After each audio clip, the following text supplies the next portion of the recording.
Hey guys, sorry about last week. I had something to do on that Saturday. When I got back, I didn't feel like doing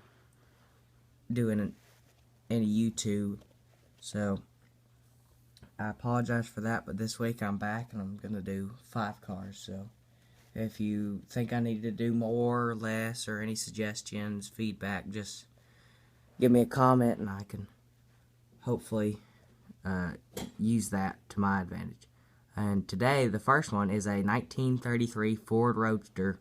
It's number 4 in the Little Debbie Street Rod series, the first series from 2003.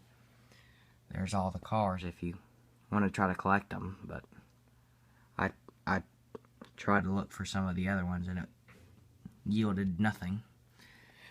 But here's the first one. It's a red 33 hot rod. I've always loved the 33s. I think they look a little bit better than the 32s, but no other people don't say that. But the 30, it's got flames on the side, and if you can look right here, it's signed by Rusty. It's signed by Rusty, which is the brother of Debbie from Little Debbie. And then if you look, it says "Unwrap a Smile" right there. It's red flames, has a nice detailed interior. On the back it says "Unwrap a Smile," has a license plate that says Little Debbie. Sorry about not getting into focus. But as you can see, it says Little Debbie and it says "Unwrap a Smile." And there's Debbie's signature, which is from the Little Debbie. That's the actual Debbie. And there's the top over there. And then you got Ellsworth and Sharon, who were Ellsworth is the son of the founder, and Sharon is his wife. And there it is around. Here's the engine. If any of you like to see the engine. And here it does have a trunk with a spare tire in it. Sorry if it's kind of dark in there, but you can see it has a spare tire. And what looks like a fire extinguisher.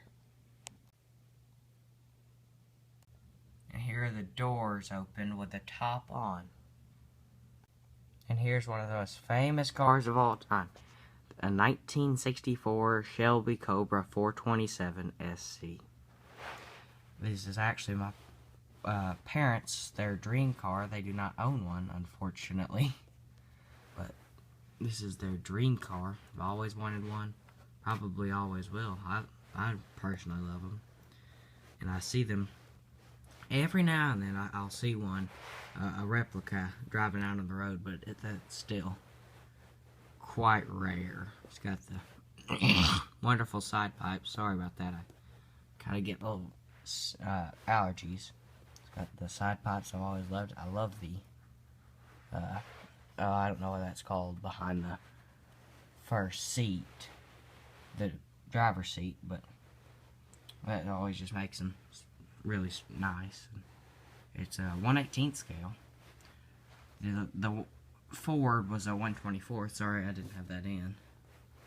But it has opening doors. In the interior, you've got a fire extinguisher. You have the, nope, that's not moved, but the steering wheel is. You have the trunk. There's nothing in there. I'm not really sure if there used to be there's supposed to be a spare tire in there, but there's nothing now. And then you have the engine. Sorry about this, I'm not too crazy about the engine. Ugh. Sorry, this is one of my more difficult ones. Keep the engine open. But there's the engine. And you like it, you open it by these little things, and it's got the hood scoop. I got this from my uncle, but it never It didn't have a box, and it didn't have a top, which I don't think even the real Cobras had, but here's the size. About 8 inches. This is a 1957 Chevrolet Corvette fuel injection. If you can see it, it says it right there. Black. The hood does open. It is supposed to be a convertible, but the top does not come off for some reason. I think it's supposed to be a convertible at least. I'm not really sure though. I need to do a little bit more research, but I do know I have seen one that looked similar to this, except it was a 58 to a 60, and it had white where it's red right there. It was, instead of red, it was white. Has a red interior, steering wheel. Doors do open. Sorry about this. Doors do open. Wish this thing would focus better. This is filmed with an iPhone 5C, but the doors open. You can see inside better. It does have the outline of a trunk, but you cannot open it. It does not open, unfortunately. And the hood does open, so it does have an engine. Sorry, I have to do this to open it sometimes. But as you can see in there, here's the engine.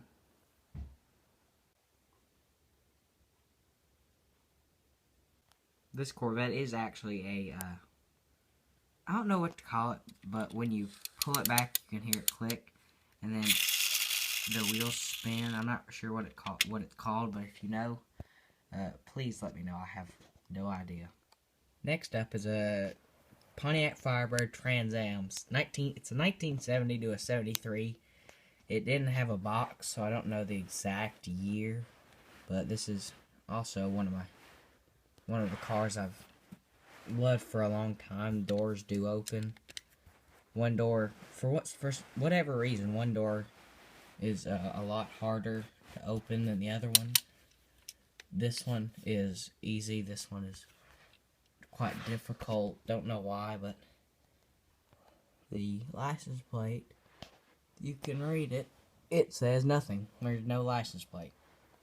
But if I want one, I could get one online for a fairly cheap amount. But it has the, this looks like a plain old Trans Am, as any Trans Am goes. You can see the interior. Let me shut the door. The interior isn't too bad. It's, I think 132 scale. Hood or the trunk do not open, unfortunately. But, yeah, there's the Trans Am. This is also one of those wind-up cars like the Corvette, so if you know what it is, tell me and I can say it properly from episodes here on out. This is my second to last car. It is a Corgi 132 scale 57 Ford Thunderbird. I think it's 57. Nope, doesn't say. It just says Ford Thunderbird. But it is convertible. It does have a convertible top with something on it. I have no idea what it is. Engine does open. It's not one of those wind-up cars. For some reason, the Thunderbird thing, let me get it into focus, it's not painted. I don't know why. But it's not one of those wind-up things. It's got the chrome parts. It's kind of old. It's older. Kind of dusty. A lot of the parts that are supposed to be chromed aren't, like the Thunderbird and the little holes in the side. Doors do not open. That's another white thing. I don't know what that is. But I got this from a friend. He gave it to me. Sorry about this focusing problem. But it has the signature afterburn tail lights. Has the spare tire, which there is not a tire in there. It's kind of rusty. I can't tell if that's dirt or rust.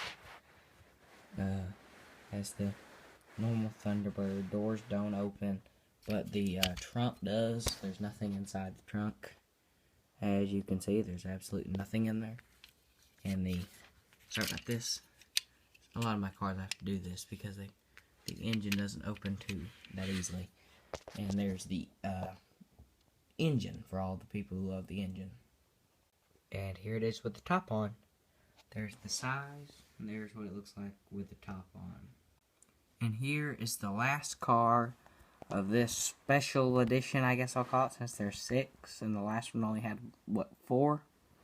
But it's a old Porsche, Hot Wheels Porsche 959.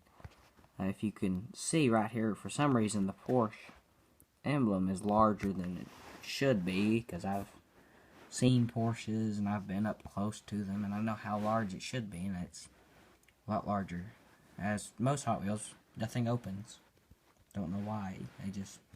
They're too cheap to let anything open, and there's no chrome parts on it. You can just see the outline of the taillights. So, I like Hot Wheels. They're just not as detailed as I'd like them to be, like a M2 Machines or a Corgi. I like those in 1/64th because they're a lot more detailed and everything opens.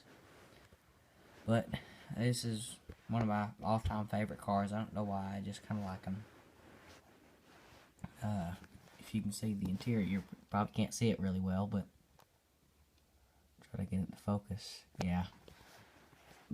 But there is an interior that does have seats. That's about all it has. But no chrome, nothing opens, no engine.